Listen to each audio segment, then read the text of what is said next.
Olá, belíssimos e belíssimas, eu espero que você, dentro do possível, esteja conseguindo ficar dentro da casinha de você, se protegendo contra o coronavírus e protegendo aqueles que você ama. Então, hoje eu estou aqui, novamente nesse rancho, porque eu ainda não fui embora, já que é pra passar a quarentena, eu vou passar a quarentena aqui, nadando e fazendo nada, tô passando um barco. Bom, hoje eu quis trazer pra vocês um assunto que não é 100% relacionado ao coronavírus, mas tem muito a ver com a situação que a gente tá vivendo agora, né, em nível nacional e também mundial. Acho que a maioria das pessoas tá um pouco ansiosa com isso. Então, um assunto que eu quero trazer desde janeiro, que eu tô martelando, eu quero trazer algum tipo de conteúdo relacionado com crise de ansiedade. Eu quero falar como que você vai poder ajudar o seu coleguinha, o seu amiguinho e alguma pessoa da sua família que estiver tendo esse tipo de crise e como que a gente vai poder fazer essa pessoa passar por isso e aconselhar para que isso não aconteça de novo. Então, esse é um tema bem grande. Se a gente fosse pegar um lado mais científico e psiquiátrico da coisa, o vídeo vai ficar até um pouco mais longo, mas eu te garanto que vai valer a pena, que vai fazer muito bem, tanto para você que sofre de ansiedade, quanto para as pessoas próximas a você, que você vai ser capaz de ajudar. Então aguenta aí que vai demorar um pouquinho, mas eu prometo que vai ser benéfico para você. Tem 3 entidades psiquiátricas relacionadas à ansiedade, que é o TAG, transtorno de ansiedade generalizado, é o primeiro. O segundo é a síndrome do pânico, outro barco. Opa! E o terceiro, que são as fobias. Para explicar rapidamente cada um deles, o transtorno de ansiedade é aquele que muitas pessoas já estão acostumadas, né? Que é aquela preocupação, a dívida que eu tenho que pagar, a prova que eu tenho que fazer, o encontro que eu vou ter mais tarde. Então as pessoas, elas se sentem mais angustiadas e incapazes de resolver isso de forma madura. E isso que é relacionado a essa crise de ansiedade. Já a síndrome do pânico, ela tem uma sintomatologia muito maior, então a pessoa tem o coração batendo, quase saindo da boca, a dificuldade para respirar, a sudorese, aquelas pernas inquietas e uma sensação de iminente de morte, que ela pode surtar a qualquer momento e que não consegue mais lidar com aquela situação. E o terceiro, que é a fobia, se considera um medo irracional de alguma coisa, né? Você já deve ter ouvido falar de pessoas aí que têm aracnofobia ou qualquer outro medo exacerbado de algum animal, por exemplo.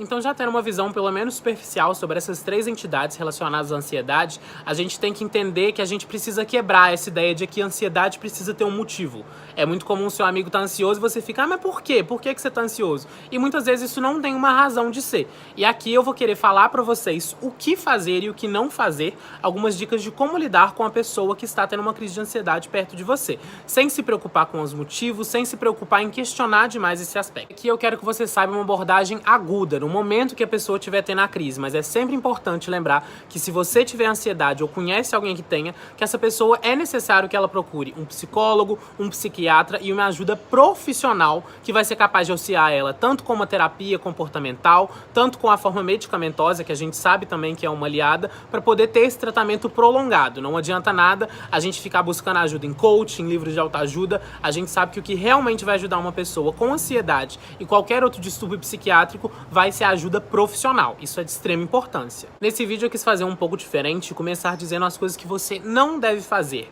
Coisas que a grande maioria das pessoas faz, que a gente tem esse certo impulso de prometer as coisas, mas nem sempre é dessa forma. Então, começando naquilo que você não deve fazer, a primeira coisa a ser feita é a gente evitar os otimismos. Aquilo de vai dar tudo certo, vai ficar tudo bem, você vai ser capaz de passar por isso. Isso é um discurso muito lindo e motivador, mas essa não é a realidade. Isso pode fazer com que a pessoa fique mais ansiosa, porque você está prometendo uma coisa que você não sabe se vai ser verdade. Então, acaba que você está inspirando essa pessoa de uma forma negativa. Segunda coisa que a gente tem muita mania de falar é pedir pra pessoa pegar no tranco, falando aquelas frases de você tem que passar por isso, você tem que aguentar, você tem que fazer forte, você é que lidera o seu sucesso. Essas frases de coach, né, que muitas vezes a gente vê em vídeos e livros de autoajuda, não são nada benéficas, porque você tá cobrando dessa pessoa uma coisa no momento em que ela está extremamente vulnerável. Então não faz sentido nenhum você ter essa cobrança, você obrigar essa pessoa a pegar no tranco, sendo que ela tá num período em que ela não vai conseguir passar por aquilo e você vai piorar, você vai fazer ela se afundar ainda mais.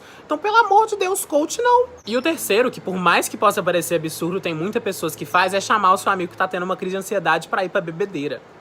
Então, apesar de parecer uma coisa muito legal, vamos beber, vamos curtir, não é a melhor coisa que você pode fazer. Porque você vai estar mascarando uma situação e sendo que você não vai estar resolvendo nada a partir da bebedeira, né? A gente já viu no vídeo de alcoolismo que a bebedeira não resolve nada, quiçá uma crise de ansiedade. Então, antes de começar a falar das coisas que você deve fazer e da forma como você deve falar, é importante lembrar que a pessoa que está tendo uma crise de ansiedade conhece seus limites. Então, é sempre importante lembrar que a gente não deve ser insistente, a gente não deve exigir coisas dessa pessoa. Ela vai conhecer o limite dela, ela vai impor aquilo que ela quer, aquilo que ela deseja.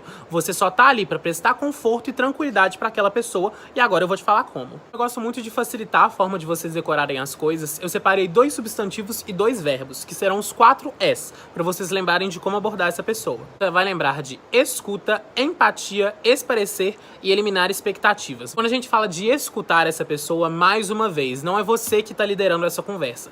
Então deixar claro que você tá ali para escutar ela sem nenhum tipo de julgamento prévio sobre aquilo que ela tá sentindo ou fazendo. Deixar claro que independente do tempo que aquilo durar ou das vezes que aquilo acontecer, você vai estar lá para prestar esse auxílio. Você vai estar lá para ouvir o que ela tem a dizer e ter certeza de que ela vai ter um companheiro nesse momento. A segunda parte, empatia, significa se colocar no lugar do outro e pensar o que eu gostaria de ouvir, o que eu não ficaria puto da vida se uma pessoa me dissesse nesse momento em que eu estou vulnerável. Então é ter a sinceridade e a abertura de saber que aquela pessoa tá vulnerável e que você vai ser capaz de ouvir o que ela tem a dizer de forma de igual para igual. A gente não tá aqui para julgar ninguém. Então, da mesma forma que ela tá passando por isso, você pode passar também. Então, por isso que o sentimento de empatia deve reinar nesse momento. A terceira parte, que é a parte do esclarecer, é tentar distrair a mente daquela pessoa sem forçar ela a nada. Então, você vai pegar pontos chaves da vida dessa pessoa, se, por exemplo, ela é uma pessoa que gosta de passear, de ir no parque, de tomar um sorvete, de cozinhar, e tentar distrair a cabeça dela para fazer coisas diferentes. Se não for possível sair, né, por exemplo, nesse tempo de corona, a gente vai tentar fazer algo dentro de casa, vai tentar ter algum tipo de atividade,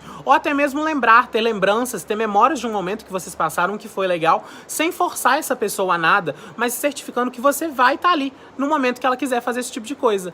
Então a única vez que você vai insistir é quando tudo isso acabar, quando você for capaz de passar por tudo isso, a gente vai curtir e a gente vai ter o nosso momento, porque a gente é amigo. Quarta questão, que é eliminar expectativas, significa quebrar todo tipo de tensão e preocupação que a pessoa pode ter naquele momento. Então você cobrar de uma pessoa, vambora que nós estamos atrasados, a gente não tem tempo para isso, a gente tem aula daqui a pouco, é você quebrar tudo aquilo que você tentou construir até o presente momento. Então você quer cobrar planos para o futuro para essa pessoa extremamente vulnerável, vai fazer muito mal a ela. Então já que você tá lá para ajudar essa pessoa, esteja lá de corpo e alma, 100% presente. Não é um momento de cobrar coisas dela, não é um momento de pensar no futuro, não é um momento de fazer planos, que seja planos para daqui 10 minutos ou planos para daqui uma semana. Então é um momento de estar naquele momento prestando aquele auxílio. Espero que tenha ficado claro. Eu só quero quebrar de vocês essa ideia de vai ficar tudo bem, vai dar tudo certo. Ajudar uma pessoa que está tendo uma crise de ansiedade pode ser mais fácil do que parece. Mais uma vez, não é para ter medo, não é para ficar apreensivo na hora de ajudar. A gente é ser humano, a gente está num momento, né, da nossa sociedade que nunca houveram tantas pessoas doentes, com tantas pessoas tomando os medicamentos por causa de sofrimento mental.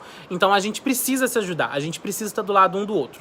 E óbvio que tudo isso que eu falei aqui, isso é algo para ser feito pessoalmente. Então é para você ajudar o seu colega que você é capaz de estar do lado. Nesse momento do coronavírus, como é muito difícil a gente estar juntinho, a gente estar perto, né? É difícil de você ajudar uma pessoa à distância. Mas eu pretendo fazer um vídeo, que se Deus quiser vai ser o próximo, citando como você pode ajudar pessoas à distância. Como que uma mensagem, com a leitura, como que coisas que você vai fazer na sua casa ou vai interagir com os seus amigos à distância vai ser capaz de ajudar o seu amigo ou sua amiga ansioso.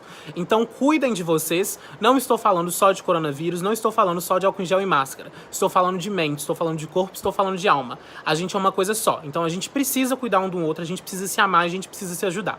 Então siga esses passos, tenha empatia, saiba ouvir, saiba fazer tudo isso para que você seja uma pessoa mais tranquila e seja capaz de ajudar os outros. Muito obrigado, usem camisinha, tomem preservativos e defendam... Fiquei 2 minutos falando para no final errar. Usem camisinhas, tomem vacinas e defendam o SUS.